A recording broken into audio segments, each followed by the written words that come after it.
donde hay tantos conflictos, tantos retos profundos, importantísimos, de connotaciones innegables, hay un tema, sin embargo, que pone en riesgo la existencia misma de la humanidad. Estamos ante el gran tema, realmente, que integra a los demás, que pone a funcionar a los demás grandes temas en torno de ese, que es el futuro de la humanidad, en lo que tiene que ver con la conservación del planeta Tierra. De verdad que me siento completamente estimulado, siento que es pues una motivación muy fuerte que haya foros y reuniones que toquen esos temas y que congreguen a estudiantes, a especialistas y a docentes dentro de la universidad, de un modo que así nos instalamos cultural, social, espiritualmente en el centro mismo de lo que debe ser el debate que suscite la conciencia de la humanidad, de los decidores políticos, de la opinión pública, de las organizaciones sociales, en función de un horizonte muy claro que es hacerle frente a los retos que supone el riesgo de un resquebrajamiento de los equilibrios naturales que hacen cada vez más o ponen cada vez más de presente lo que Ulrich Beck llamaba la sociedad del riesgo. Estamos en una sociedad del riesgo. Esto nos pone en el centro espiritualmente de ese debate y de esa preocupación. Hablar, como ustedes lo van a hacer, con competencia y con luego detalles sobre las energías alternativas o las energías limpias, es hablar no solamente del diagnóstico, sino de la posibilidad de abrir remedios, de fórmulas, para enfrentar que es realmente un tema fundamental. Tiene que ver con la ontología del ser humano, de la sociedad misma, porque está en peligro ante los riesgos que supone sobrepasar, por ejemplo, cierto umbral en materia de cambio climático, para poner un caso. Hace unos 10 días, el panel intergubernamental de expertos en el cambio climático encendía mucho más fuertemente las alarmas que vienen encendiendo desde hace años a propósito del aumento en la temperatura media de la humanidad, hablando claramente de que está comprobado que aumentó en las últimas décadas 1 grado y que existe el riesgo de que mucho antes de terminar el siglo pueda elevarse 2 grados. Entonces se trata pues de una cruzada en realidad, una cruzada a la que parecen muchos no querer sumarse definitivamente, grandes actores, grandes potencias que parecen perezosas o digamos nada entusiastas con sumarse a esta cruzada para bajar radicalmente el efecto invernadero que va a acabar realmente con la humanidad, y va a acabar no porque haya que esperar mucho para que suba la temperatura, sino porque después de cierto punto, con algunos aumentos, puede crear grandes desequilibrios. Es decir, los sistemas, los biosistemas, los sistemas ecológicos son muy frágiles. Esa fragilidad puede quebrarse en alguna parte en algún momento y eso tiene consecuencias desastrosas. De manera que ahí cabe toda una política de energías limpias o energías alternativas. Nosotros desde la academia tenemos una visión, no es miope ni mucho menos, pero es una visión que podríamos calificar muy académica, muy científica, pero a veces sin darnos látigos ni nada, cometemos el error de ser muy teóricos y quedarnos en esa parte idealista de lo que debería ser, y nos falta un poco, y ese es un ejercicio que estamos haciendo, luego les voy a comentar en mi intervención, transferencia de resultados de investigación, es decir, todo lo que se haga en la academia, en la universidad, pueda transferirse como producto y resultado útil para el uso de las comunidades, de las sociedades, de los individuos, de tal manera que permita realmente impacte en el desarrollo social hacia la sostenibilidad. Entonces yo me permito que cualquiera de los dos comience y me siento de verdad muy honrada en que nos acompañen el día de hoy. Que más conoce el sector desde el panel y sin duda uno de los que más. Muchas gracias. Bueno, yo primero agradecerle a la universidad esta invitación y me parece muy importante que la universidad se involucre, como lo ha dicho el señor rector, en este proceso en el que está el país, que en mi concepto tiene por delante dos retos fundamentales. Y lo digo desde la perspectiva política y desde la perspectiva académica, porque yo tengo pues el privilegio de haber trajinado en el ámbito de la política y simultáneamente ejercer la docencia, que ya cumplo 43 años ininterrumpidos en estas lides. Decirle lo siguiente: Colombia tiene dos retos fundamentales. El primero tiene que ver con el modelo económico. Colombia, sobre todo en la última década,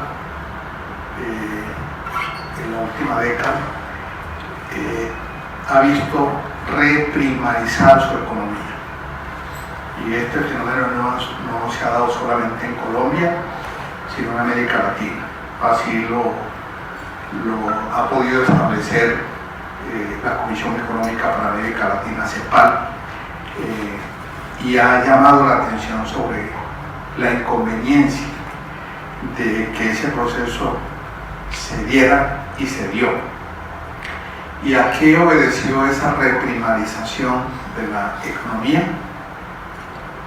A un largo ciclo de altos precios de los productos básicos.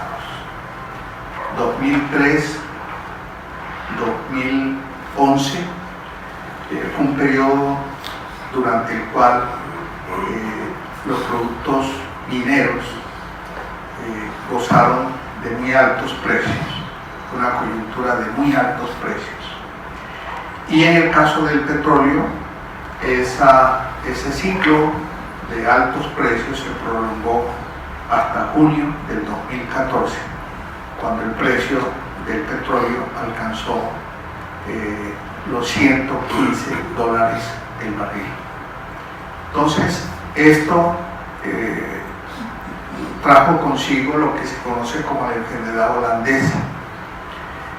Y la enfermedad holandesa, que no es otra cosa que la incidencia que tiene el hecho de que entran divisas al país atraídas por ese boom, por ese auge minero energético. Hay una gran afluencia de inversiones al país, y por el otro lado, pues con esos altos precios entran más divisas al país, y como toda mercancía, cuando es mayor la oferta que la demanda, pues bajan los precios, y eso dio lugar a una reevaluación del peso colombiano con respecto al dólar, que hizo perder competitividad a la industria y al sector agropecuario. Y es así como la industria, después de haber llegado a tener un 24% de participación en el Producto Interno Bruto, hoy no supera el 11%, y el sector agrícola, que estuvo en el 23% de participación, hoy no supera el 6.3%. Eso ha llevado a que la economía colombiana dependa demasiado de las materias primas y fundamentalmente el petróleo. Ese credo liberal, ese relato liberal durante muchas décadas, prácticamente durante 2 siglos, fue capaz de resolver muchas de las inquietudes y las incertidumbres que tenían las personas, para superar temas de discriminación, para superar temas de la acumulación excesiva de poder y para responder a muchas preguntas, porque la promesa del credo liberal era que entre todos íbamos a crecer la torta y entonces para todos iba a haber un poquito más. También gracias a un componente muy importante de ese relato y esa doctrina liberal, que es el libre mercado y la capacidad de la libertad y la libertad de empresa de generar valor y riqueza. Y ese credo, ese relato es el que se está agotando en todo el mundo. Ese es el relato que está, digamos que no está pudiendo resolver muchas de las preguntas. Incluso la reciente campaña política nuestra aquí en Colombia puso de presente pues, que ese relato se estaba quedando corto y que teníamos que plantearnos unas preguntas de fondo como las que plantea aquí el doctor Amílcar Acosta. Y uno de los símbolos, paradójicamente, a partir de un debate entre la discusión sobre lo que parecía hilarante y era si se iba a cambiar los ingresos y las remesas de la nación por cuenta de la exportación de petróleo y lo que implica obviamente el volumen que implica en materia de recursos las regalías para este bienio, creo que está por los 19 billones de pesos para el desarrollo departamental, y que la discusión era si eso se iba a reemplazar con aguacates, y algo que pareció hilarante y trató de desestimar se convirtió en una discusión filosófica y uno de los símbolos más importantes de la campaña del candidato Gustavo Petro, porque de fondo hay una discusión que se parece mucho a lo que está pasando en los territorios y por lo cual generó algo de profundas controversias, el hecho de que los municipios que habían venido adelantando consultas mineras y consultas, digamos, consultas populares para discutir si había o no minería en su territorio, pues la Corte Constitucional se apegó a un principio sencillo, y es que el subsuelo es de la nación y que por ende en el nivel municipal no se puede decidir sobre el subsuelo.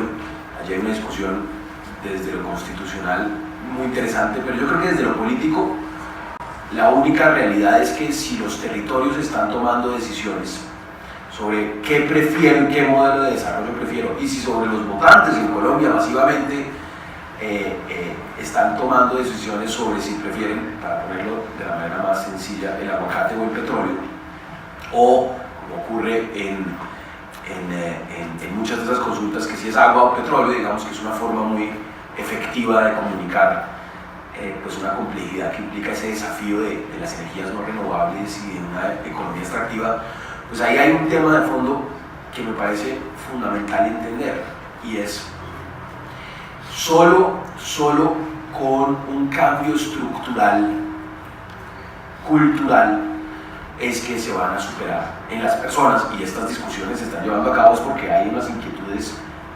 políticas, académicas, pero fundamentalmente culturales en muchos de los ciudadanos de Colombia y del mundo sobre las implicaciones del cambio climático. En el caso de los Estados Unidos, tenemos de pronto la amenaza más grande en la administración Trump a lo que mencionó el doctor Amílcar, que era un consenso global sobre la necesidad de hacer una reducción acelerada de las emisiones. Un país que es el que más emite, digamos, en proporción a su número de habitantes, es el que de lejos más emite gases con efecto de invernadero a la atmósfera. Pues si no se monta en el acuerdo, pues podemos hacer mucho desde Colombia y podemos hacer mucho desde varios países y el resultado no va a sumar. Podemos creer que la panacea es seguir buscando fuentes de carbono, buscando fuentes de petróleo, pero pues en algún momento incluso no lo van a dejar de comprar porque van a existir, o porque va a haber consumidores, va a haber una masa crítica de consumidores que rechazan eso, como ya existe hoy en muchos países, que rechaza energía generada con una termoeléctrica, con carbón, por lo que implica, o porque realmente es mal negocio. Yo estoy convencido que en algún momento simplemente va a dejar de ser el petróleo. Uno creería que es inevitable que se saque hasta la última gota. Yo creo la verdad que no. Yo creo que en algún momento va a dejar de ser buen negocio sacar petróleo, porque las alternativas energéticas y tecnológicas que se ofrecen hoy permiten con mucha mayor eficiencia generar movilidad o combustión. Con unos interrogantes. para plantear un poquito el estado energético colombiano. Dilemas, ¿sí? Es una época de muchos cambios de paradigma. Entonces, y con mucha complacencia y mucho orgullo, comparto la mesa con dos economistas. Yo soy ingeniera, ¿sí? Entonces, justamente, esto va mucho a la política, a la economía ni se diga, a la gestión. Entonces, la economía o las bases de la economía se basan en la escasez de recursos, ¿sí? Y resulta que todo nuestro sistema económico del país siempre ha estado basado en la economía tradicional de escasez de recursos. Colombia es un país que está documentado, está institucionalmente, reposa en archivos. Cómo Colombia es tan rico, primero diverso, pero tan rico en recursos energéticos, no solamente fuentes, en recursos energéticos de fuentes tanto no convencionales como convencionales. Entonces ese es un dilema que yo creo que es importante, porque nuevas economías, que justamente ahorita hago una pregunta que va sobre la gobernanza de la transición energética, la economía circular, entonces también nos va a cambiar el chip, ¿sí? Ecodiseño, ¿sí? Pensar desde el diseño de los materiales que vamos a utilizar, porque yo quiero poner también y quisiera generar la mayor controversia posible, no nos ganamos nada con darnos palmaditas en la espalda y felicitarnos por lo bien que participamos, ¿sí? Y cómo sabemos. No, yo quisiera tocar los puntos de lo que no sabemos o lo que no sabemos cómo trabajarlo, cómo manejarlo. Y es justamente que el sistema, aprovechar la luz del sol, que es una fuente no convencional de energía renovable, es maravilloso, y hay varias tecnologías. Uno son los paneles fotovoltaicos, que convierten directamente los fotones de la radiación solar en energía eléctrica, es conversión directa. Entonces, a la larga pensaría uno que como es conversión directa no necesitamos máquinas rotativas ni nada, fuera muy eficiente. No, la eficiencia no sube del 20%, eso quiere decir que es muy ineficiente, ¿sí? Lo mismo la eólica, pueden ser limpias, que no son ineficientes. Entonces esos son dilemas, ¿sí? Dilemas muy graves. Pero sigo con los paneles fotovoltaicos. Los materiales con que están hechos los paneles fotovoltaicos son altamente tóxicos, contaminantes, tanto o más que el mercurio. Y nosotros estamos llevando a las zonas no interconectadas, que es donde creemos que pueden servir más porque no están interconectados con las redes, ¿sí? Convencionales del sistema eléctrico nacional. Entonces los llevamos y hacemos la fiesta y se corta la cintica y la gente feliz y todo, pero estamos dejando en esas comunidades un problema de largo plazo. ¿Y qué van a hacer con la disposición final de esos paneles cuando ya no les sirva? No, de un anónimo me gusta mucho la frase: solos somos una gota, juntos somos un océano. Con un dedo no muevo una piedra, pero con la mano puedo mover el mundo. Es decir, como dice Elinor Ostrom, la economista, ¿sí? Las comunidades, la acción colectiva, las cooperativas están demostrando en el mundo entero, ¿sí?, que pueden cambiar los paradigmas y responder a los retos energéticos que tenemos. ¿Qué problemas tenemos? El riesgo de desabastecimiento, ahí es donde viene el problema del cambio climático. ¿Qué es el cambio climático?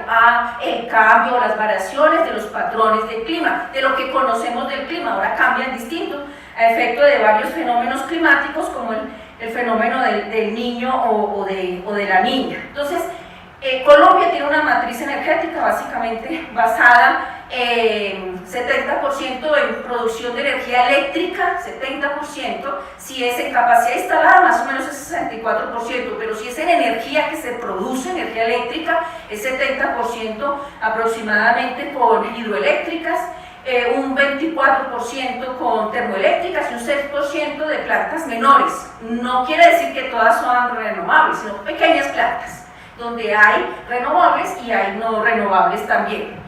Tenemos un sistema con una demanda, como les digo, regular, es decir, el 69% de la demanda eléctrica en Colombia, los usuarios, nosotros los consumidores de energía eléctrica, sectores residencial, industrial, comercial, servicios especiales, el 69% está regulado, el otro 29% es no regulado, es decir, pueden negociar libremente su precio.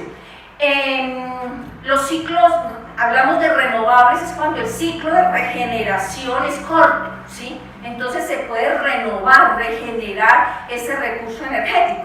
Entonces, como dice el profesor Amílcar, efectivamente, según el índice de renovabilidad, que es un índice que mide realmente cómo está el parque de generación, y lo mide OLADE, que es una organización latinoamericana, dice que en Colombia nosotros no tenemos un índice de renovabilidad alto, no, porque si ustedes miran la cartilla, eso es para Colombia, tenemos que guiarnos por el estándar de Colombia, por la normativa de Colombia. La cartilla de energías renovables de la UNE dice que en cuanto a recursos hídricos solamente se consideran de renovables, se puede regenerar aquellos pequeños aprovechamientos de centrales hidroeléctricas, no los grandes, por el impacto ambiental. Viene el ciclo del proyecto, ¿sí? Que en grandes centrales hidroeléctricas el impacto ambiental es tan grande que hace que no sean renovables. Ustedes tomen cualquier caso de una hidroeléctrica en Colombia, y todas han tenido alto impacto ambiental, pero ya están ahí. Y no podemos llegar a una tendencia mundial, ¿sí? desde el siglo XIX, que se llamó el ludismo, es decir, dañar las máquinas porque el problema es de las máquinas. O cuando salieron los computadores en la década del 60, entonces había gente que dañaba los computadores que porque eso iba a deshumanizar a la sociedad, ¿sí? Ahora hay una ley que dice, no, vamos a prohibir los celulares en las escuelas, ¿sí? Entonces peleamos con la tecnología como si esa fuera la solución, ¿sí? En vez de mirar quién usa la tecnología, nosotros. ¿Quiénes son los racionales? Nosotros. ¿Quién desarrolla la tecnología? Nosotros. Entonces miremos nosotros, pongámonos de acuerdo qué queremos, para dónde vamos y cómo lo vamos a hacer, la transición. Tenemos un sistema energético ofertista. ¿Qué quiere decir ofertista? Ofertista quiere decir que está basado en la oferta de electricidad que venden a unos usuarios, mayoría regulados. Es decir, en la ley colombiana, leyes 142 y 143, la ley de servicios públicos domiciliarios de 1994 y ley eléctrica, en ninguna parte dice que la demanda sea una fuerza económica de mercado. No se reconoce la demanda, por eso no podemos participar directamente en los mercados. Es que podríamos, como en otras partes del mundo, uno puede ir a comprar energía eléctrica al mercado minorista, ¿sí? En países desarrollados y no desarrollados, ¿sí? O en vía de desarrollo. Entonces, en Colombia no, porque la demanda no está reconocida como fuerza de mercado. La ley dice que la demanda, y así está en todos los informes, ¿sí? Que la demanda es apática y desinteresada por los temas energéticos. Entonces, el Estado asume que debe ser representada, porque si no nos interesa, entonces nos representa la Comisión de Regulación de Energía y Gas o en el mercado distribuidores y comercializadores. Entonces tenemos un sistema ofertista, eso es un problema. Hay una exdirectora de la UME, la doctora Ángela Cadena, que en una conferencia aquí en la Universidad Distrital hace como un mes, habló del desarrollo sostenible 3D, descarbonización, digitalización, descentralización, y me llamó mucho la atención. Le hago el reconocimiento a ella porque me parece que que son 3 puntos muy importantes de la transición energética de nuestro sistema. ¿Qué nos da miedo? Pues el riesgo de desabastecimiento. ¿Por qué nos tenemos que preocupar como pasó en el 2015? En 1992 tuvimos un apagón, no fue racionamiento, tuvimos un apagón. A partir de ese apagón quedamos tan asustados de que volviera a ocurrir que cambió todo el sistema eléctrico colombiano. Se liberalizó el sector eléctrico, se privatizó, de tal manera que en julio de 1995 se abrió lo que se denominó la Bolsa de Energía en Colombia, mercado eléctrico competitivo, un mercado mayorista de energía eléctrica. Entonces, nos da miedo eso. Pues entonces, pero si nos da miedo, pues hagamos algo, pero fijemos los objetivos para dónde vamos, porque no es a per se renovables por renovables, sino vamos a cometer muchos errores, ¿sí? No reconocemos la historia, el desarrollo. Es que cuando estamos en la academia y bajo el método científico, lo primero que hacemos es estado del arte. ¿Qué hemos hecho? ¿Qué nos ha funcionado? ¿Qué no? ¿Qué están haciendo? ¿Qué ideas han tenido? ¿Sí? Ese es el estado del arte. Entonces, empecemos por eso. Momento normativo, importantísimo, y casi que yo creo que está el papá de la ley 1715 de 2014, la ley que promueve el aprovechamiento de las fuentes no convencionales de energía, especialmente las renovables, para su integración al sistema energético nacional. Maravilloso, y no solamente eso, con unos objetivos muy concretos, ¿sí? Reducción de emisiones, seguridad de abastecimiento, eficiencia energética, entre las más importantes, pero además gestión de la energía eléctrica, que incluye también respuesta de la demanda. Entonces el doctor Amílcar nos dio digo, porque todos, si estamos interesados en la energía, cualquiera que sea su forma, porque aquí quisiera hacer la siguiente pregunta,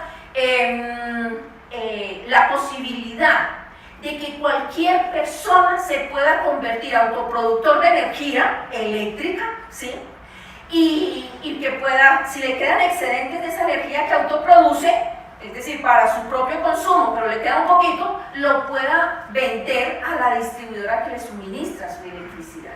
Y la distribuidora, ya por la ley, ya está reglamentada la ley 1715 en esos aspectos, pequeños autoproductores, menores con capacidad instalada menor a 1 megavatio, acá ya podemos instalar nuestro propio sistema, en mi casa, fotovoltaico de biomasa. Luego podemos ver con más detalle cuáles son los recursos renovables. El Plan Nacional de Desarrollo habla de transición energética, habla de emisión de crecimiento verde. Entonces no creamos que estamos tan solos o que no, en Colombia no hay nada. Lo que nos falta también es mirar estado del arte, cómo estamos.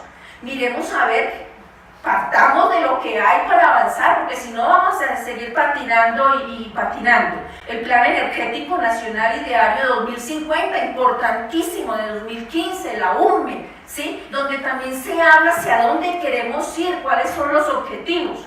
Y las nuevas tendencias, algunos dicen modas, pueden ser modas, y es la economía circular, la economía digital, la economía colaborativa, ¿sí? Entonces hay muchos calificativos, pero yo quisiera centrarme en lo que es la economía colaborativa, que ayer justamente estaba participando en el 11º Congreso Internacional de Medio Ambiente, y se nos dijo que según la ONU, hacia el 2050, la economía colaborativa, ¿sí? Para los que conocen Airbnb, los servicios, por ejemplo, de hospedaje, ¿sí? Que yo puedo ser host, hospedador, ¿sí? O me puedo hospedar en la vivienda de otro, es manejar diferentes los activos. Yo poseo un bien que de pronto estoy subutilizando, pero a otro le interesa. Eso es la economía colaborativa. La pregunta que nos hacía ayer decía, ¿cuántos de nosotros tenemos taladro? Yo en mi casa tengo un taladro. Dice, ¿cuántas veces, o por ejemplo en la última semana, en el último mes, o en el último año, cuántos huecos abrió con ese taladro? No. ¿Por qué lo tengo? Porque algún día lo voy a necesitar, pero hay gente que sí lo necesita. Entonces, si yo lo pongo a disposición de otros, estoy moviendo también la economía. Entonces, Entonces, yo quisiera plantear justamente eso, gobernanza, ¿sí?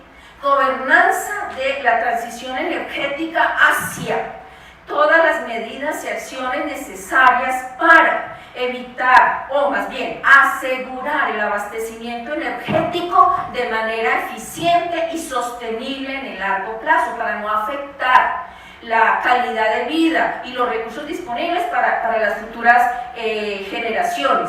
La otra sería ¿qué nos falta? ¿Sí? ¿Qué nos falta? ¿Qué nos falta prepararnos? La universidad forma personas y forma jóvenes. Ustedes, yo vivo ya en otra generación. Para solucionar mis problemas de computador, de mi celular, tengo que llamar a mis hijos, ¿sí?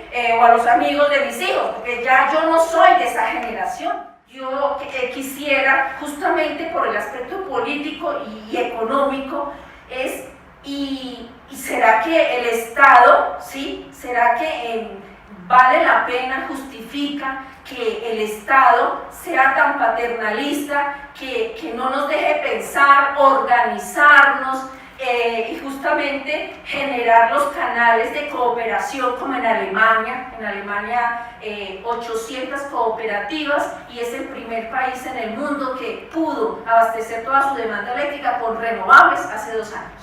Toda su demanda eléctrica con renovables. Indudablemente. En mi concepto, esa transición tiene 3 ejes fundamentales. El primero de ellos tiene que ser el ahorro de energía. Las energías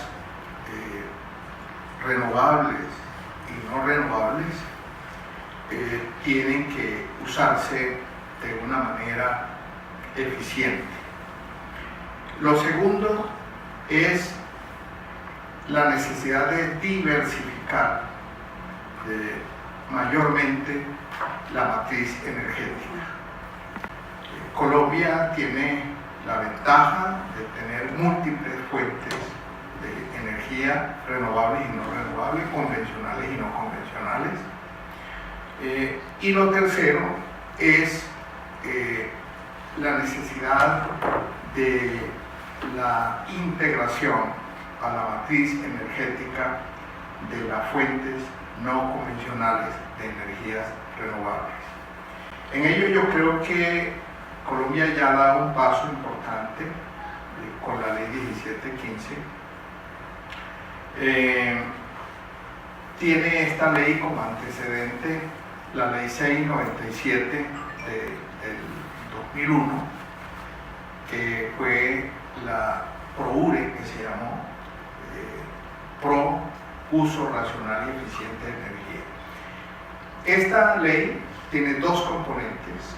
La una que tiene que ver con el apoyo, fomento, incentivo a la generación y al uso de las fuentes no convencionales de energías renovables, y el otro que es tan importante como el primero, que es el uso eficiente de energía.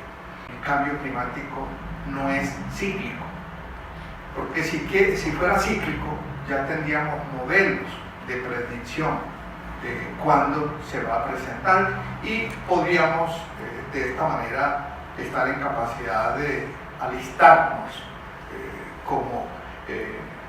para prever las medidas que había que tomar para enfrentar estos cambios. No es cíclico. En lugar de cíclico es recurrente, que es diferente. Segundo, cada vez es más frecuente los episodios de cambio climático. Tercero, el impacto del cambio climático, la manifestación del cambio climático es cada vez más severo. Es cada vez más severo. Y además de que es cada vez más severo, dura más en el tiempo.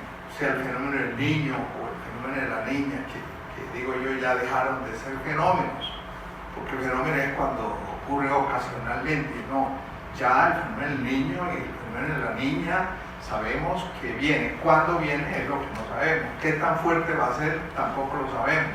¿Cuánto va a durar? Tampoco lo sabemos. Entonces, todos estos factores hacen que, como decía Darwin, los sobrevivientes no serán ni los más inteligentes ni los más capaces, sino aquellos que sean capaces de adaptarse mejor al cambio. ¿Y qué significa la adaptación? Significa prevención, significa mitigación y significa resiliencia. Y en esa dirección apunta precisamente la integración de las energías no convencionales a la matriz energética. Me ha tocado en muchos escenarios la discusión en torno a las limitaciones o a las limitantes que puedan tener las energías renovables. Como cada sastre alaba su aguja, los generadores convencionales critican a las no convencionales y especialmente a las renovables diciendo es que son intermitentes. Entonces yo le respondí, y es que las convencionales no lo son. Cuando el verano es más intenso es cuando hay mayor radiación solar y cuando hay más vientos. Entonces tenemos que mirar las energías renovables y no renovables con un criterio de integralidad. Las energías renovables, para que funcionen, tienen que tener respaldo en las energías no renovables. Me explico. Los generadores de energía solar fotovoltaica o energías eólica necesitan tener el respaldo de la energía hídrica o la energía térmica porque efectivamente es intermitente. Pero a su vez la energía hídrica o la energía térmica necesitan tener como respaldo a la energía renovable. Con ese criterio, entonces, no hay que mirar, y esta discusión la hemos tenido con los convencionales también, que empezaron a mirar las energías renovables como una amenaza, cuando en realidad son una oportunidad. Y yo se los dije así de clarito, mire, yo les decía, mire, en lugar de ustedes estar como en una especie de rapiña por el mercado que tenemos, más bien juntémonos para agrandar el tamaño del mercado. ¿Cómo? Primero, Colombia es uno de los países en América Latina con más bajo consumo de energía per cápita. Y eso no habla bien de Colombia, no es porque ahorremos mucho energía, sino porque es un país con bajo desarrollo y bajo crecimiento. Bajo desarrollo y bajo crecimiento. Si este país, en lugar de crecer al 1.8% como creció el año pasado el Producto Interno Bruto, hubiera crecido, como mencioné ya, al 4.8% que creció en el 2012, lógico que habríamos demandado más energía. Entonces nosotros lo que necesitamos es crecer más. Y ese mayor crecimiento va a demandar más energía. Y para crecer más tenemos que diversificar la economía y volvemos al punto inicial que planteé. Pero adicionalmente a esto, les cuento lo siguiente, que en el país solamente del consumo de energía, solamente el 17% es electricidad. Alrededor del, creo que es el 85, el 82 o el 85% de los buses no solo los buses de Transmilenio, sino todos los buses que circulan en Bogotá son a base de diésel.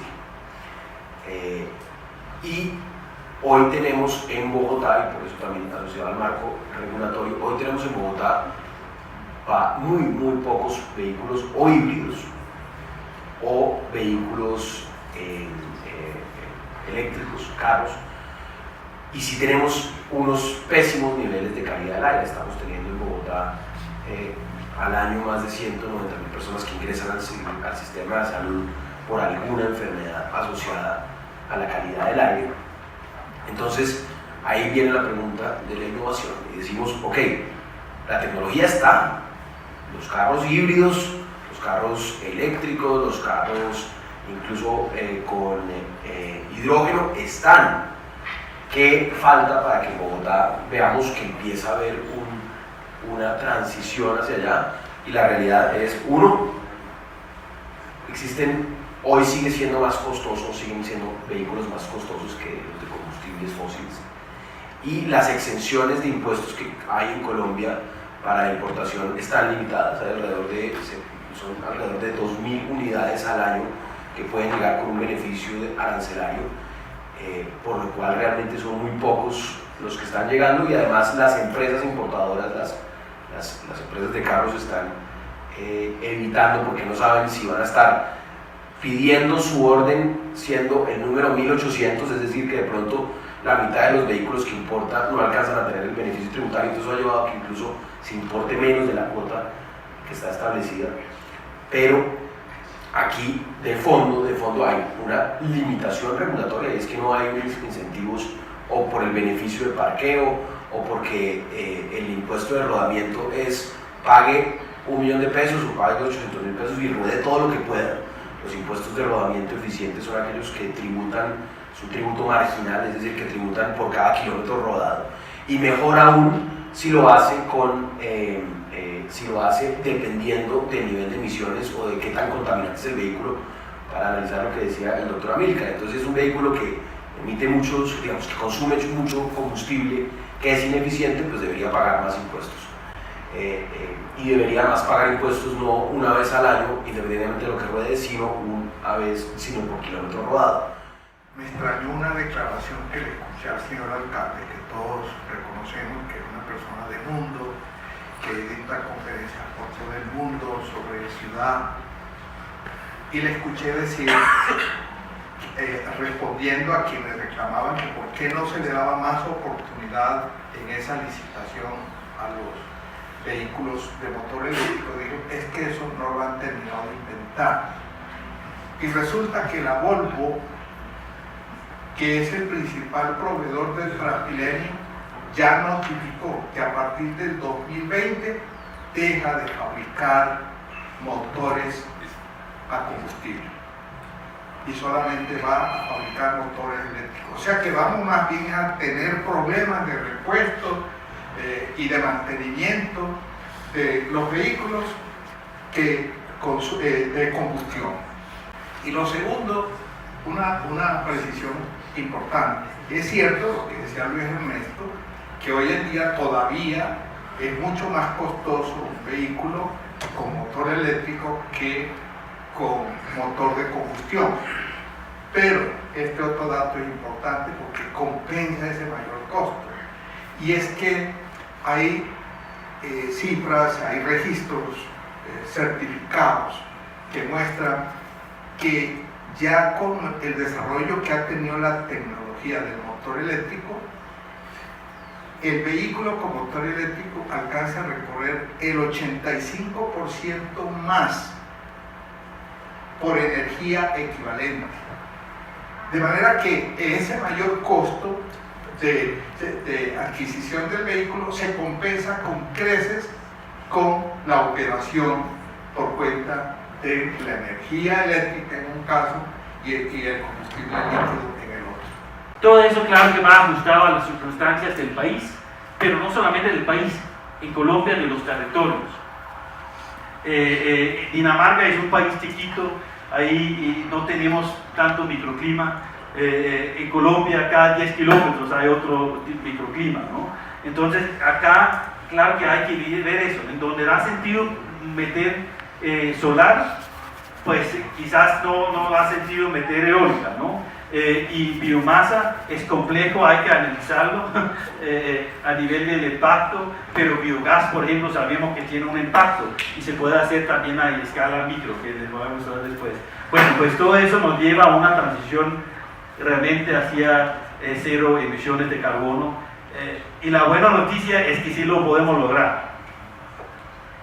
En Colombia, en el contexto de construcción de la paz, mira, ese realmente es el éxito de la Unión Europea. Lo hemos olvidado en Europa.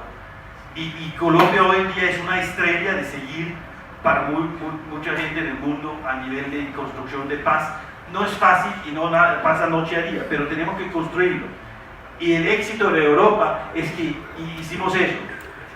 Yo les prometo que no había mucho amor por los alemanes después de la Segunda Guerra Mundial, ni por los fascistas de Italia.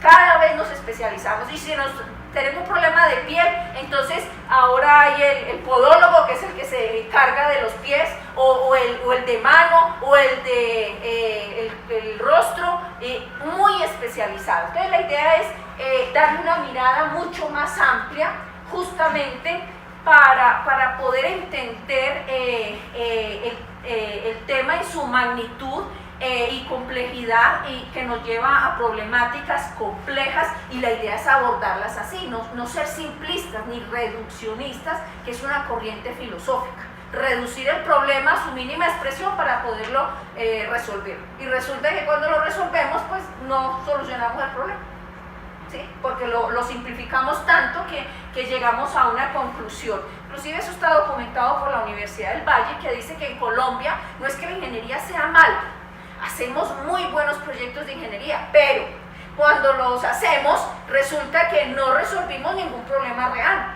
Se nos ocurrió hacer un problema de ingeniería, y ustedes han visto, hacemos un puente donde no se necesitaba, y donde sí se necesitaba no hay puente, ¿sí? Entonces eso pasa comúnmente. No es lo mismo uno abordar un problema cuando está en primer semestre que cuando está en 10º semestre, que cuando ya se graduó. Para un profesor no es lo mismo una clase los primeros meses, las primeras semanas, que finalizando el semestre, porque cada estudiante tiene su proceso y va cambiando, digamos, las circunstancias y la realidad de cada uno. Entonces, es enfocar como un todo la problemática del sector energético, y dentro de ese sector energético lo que son las oportunidades y retos de las energías alternativas. Entonces, por ejemplo, en este momento en Colombia, fuera de las ciudades, ¿sí? Entonces allá están las grandes centrales hidroeléctricas. En el caso de Colombia las más grandes son Central Hidroeléctrica del Guavio, Central Hidroeléctrica San Carlos. Son las más grandes, con una capacidad instalada de más de 1 gigavatio. Entonces, ya no, ustedes ven en las ciudades, a pesar de que en Colombia no tenemos muchas energías renovables, sin embargo uno ya ve, ustedes ven por ejemplo las estaciones de servicio Biomax, ya tienen, ustedes se ponen a fijar en sus postes, la iluminación la tienen con energía eólica y solar fotovoltaica, ¿sí? Entonces, así podemos, en parqueaderos, colegios ya tienen en sus techos sistemas solares fotovoltaicos. Hay varias universidades inclusive que ya tienen laboratorios de pruebas. Yo les pongo un ejemplo: Universidad Nacional es pública. La Universidad Nacional tiene 2 sistemas de generación solar fotovoltaica, y son laboratorios. Eso es lo que se llaman laboratorios vivientes. Son sistemas reales de generación de energía. Uno está aislado, no está interconectado con la red de distribución de Codensa, y otro sí está interconectado. Ambos los han ido desarrollando ¿quiénes? Estudiantes y profesores a través de trabajos de grado. Entonces miren ustedes la idea con la universidad, las posibilidades que tiene también, que inclusive lo hemos hablado en el sistema de gestión ambiental, la posibilidad, y por qué no nosotros teniendo la Universidad Distrital, teniendo tanto potencial entre estudiantes y profesores, Ustedes son los mejores estudiantes porque tienen los IFES más altos, no cualquiera entre la universidad distrital, y a veces se nos olvida eso. Y los profesores son de lo mejor también, y los administrativos también, que hay problemas, como en todo, nadie está libre de problemas, pero tenemos que confiar en nosotros mismos, y ahí es donde está el potencial, en nuestra confianza, en nuestra autoestima, en creer que somos capaces de innovar, de investigar, de desarrollar conocimiento relacionado con estos temas para el servicio primero nuestro y después de las comunidades, ¿sí? Y todo eso lleva a la universidad a mejores rumbos. Entonces, esto es un sistema real donde ya se acuña un concepto relativamente reciente que son las redes inteligentes. Inteligentes, ¿por qué? Inteligentes es porque se integran tecnologías, no solamente de las redes eléctricas, de la electricidad, de los sistemas eléctricos, sino sistemas de comunicación, sistemas de información, sistemas de control y automatización. Todo está integrado y por eso se llama inteligente. Inteligente es un término que significa capaz de adaptarse. Escucharon ahora ustedes al ponente, al doctor Amílcar, hablar de resiliencia. Resiliencia es un concepto nuevo, un término nuevo porque el concepto es muy viejo, pero resiliencia es la capacidad de adaptarse, de que un sistema se adapte a algo. Hablamos entonces resiliencia al cambio climático, es lo mismo que decir adaptación al cambio climático. Entonces, a veces los mismos gremios, nosotros los profesores, los estudiantes, nos encargamos de que nadie nos entienda, porque empezamos a repetir esas palabritas que nadie, pero se oye bonito, y entonces van a creer que sé más.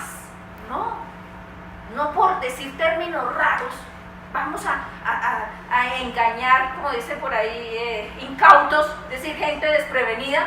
No, a las cosas por su nombre, entre más sencillo hablemos, entre más específico hablemos, entre más técnico nuestro vocabulario, entre más académico nuestro vocabulario, científico, la ciencia se distingue porque es universal, conocimientos generalizados. Entonces, pues nos vamos a poder entender entre todos, ¿sí? Y no vamos a estar preguntando, y a veces nos da pena preguntar, a todos nos pasa, ¿sí? Y entonces nos quedamos sin saber qué fue lo que dijo la persona. Entonces no hay necesidad de eso.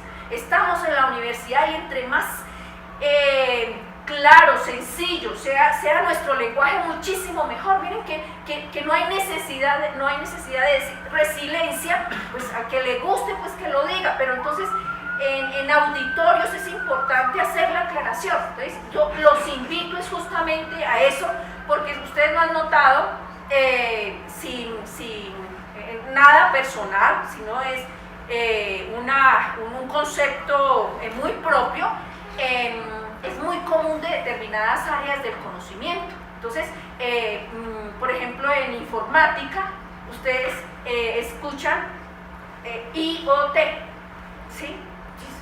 Internet de las cosas, por la sigla en inglés, ¿sí? Entonces, o redes WAN, redes LAN, y empezamos a hablar con siglas, y resulta que entonces uno no puede ser interlocutor de la otra persona, pero no lo entiende, o si no le estaría interrumpiendo cada momentico. Oye, ¿y qué es lo que significa eso? Y entonces cada vez nos vamos metiendo en eso no nos hace ni mejores, ni nos va a permitir dialogar y comunicar y relacionarnos con otros profesionales, porque en este momento eso es un reto de la realidad moderna, y es que tenemos que trabajar en equipos.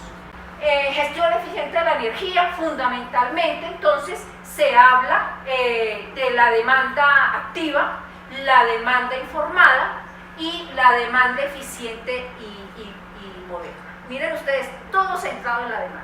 ¿Quién es la demanda? Nosotros.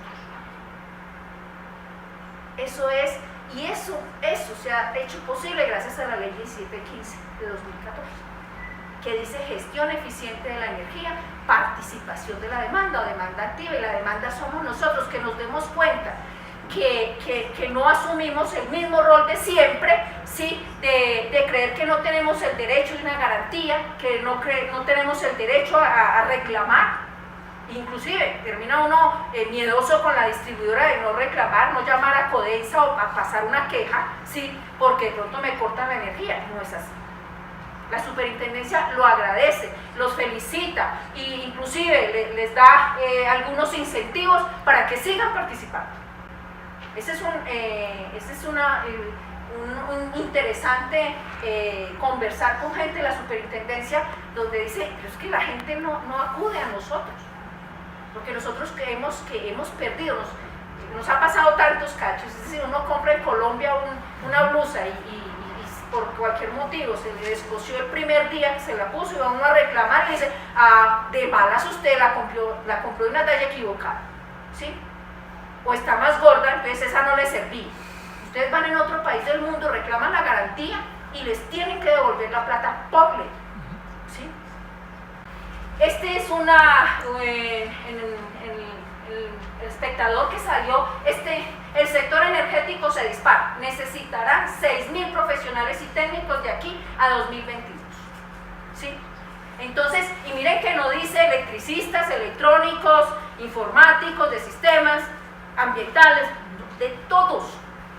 Se necesita de todo y el sector energético necesita mucho la parte ambiental, en la parte técnica y tecnológica de eléctrica, electrónica, sistemas, industrial, ni se diga, ¿sí? En todas las disciplinas. Somos muy vulnerables al cambio climático, inclusive más por la posición geopolítica que tenemos, ¿sí? Eso está demostrado. El clima va a seguir cambiando, como decía el doctor Amílcar, es recurrente, no es tan fácil predecir el clima, ¿sí? Por eso salió Max Enríquez y mucha gente terminó brava con él, como si él tuviera la culpa. No, que no existe todavía tecnologías que nos permitan predecir como ese detalle, y en ciudades tan grandes como Bogotá, de tanta extensión, entonces hay microclimas. Si ustedes van a la sede sur de la Universidad Distrital, el clima es uno, y van al norte, el clima es otro, o van a la sede de la 40, el clima es otro, distinto, ¿sí? Entonces, esos son lo que se denomina microclimas, que dependen de las construcciones, etc. Y la mayor inversión que le hacemos es capacitarlo, actualizarlo, renovarlo permanentemente. Entonces, nuevos modelos de negocios. En otras partes del mundo, lo que hace la empresa distribuidora, mire que Codensa le vende a uno electrodomésticos, ¿sí? Y se los financia. En otras partes del mundo se llaman servicios públicos de cuarta generación, y lo que hace la distribuidora es, usted quiere un sistema solar fotovoltaico, listo, si quiere, se lo alquilo, si quiere, se lo vendo, si quiere, hacemos un leasing es como un préstamo, usted utilícelo, y si lo quiere comprar dentro de 2 años, 3 años, pues yo se lo vendo, ¿sí? Entonces mire que son diferentes maneras. O si quiere, yo le enseño a instalarlo, si usted quiere, porque cuando uno tiene un juego, ¿sí? Un jueguito, un Lego, algo así, uno dice, no, yo quiero hacerlo, yo quisiera hacerlo, me gustaría. Entonces le dice, si usted quiere instalarlo, también le indicamos. Y así como cuando uno compra cosas para armar, así en este momento están los sistemas de generación actuales a pequeña escala.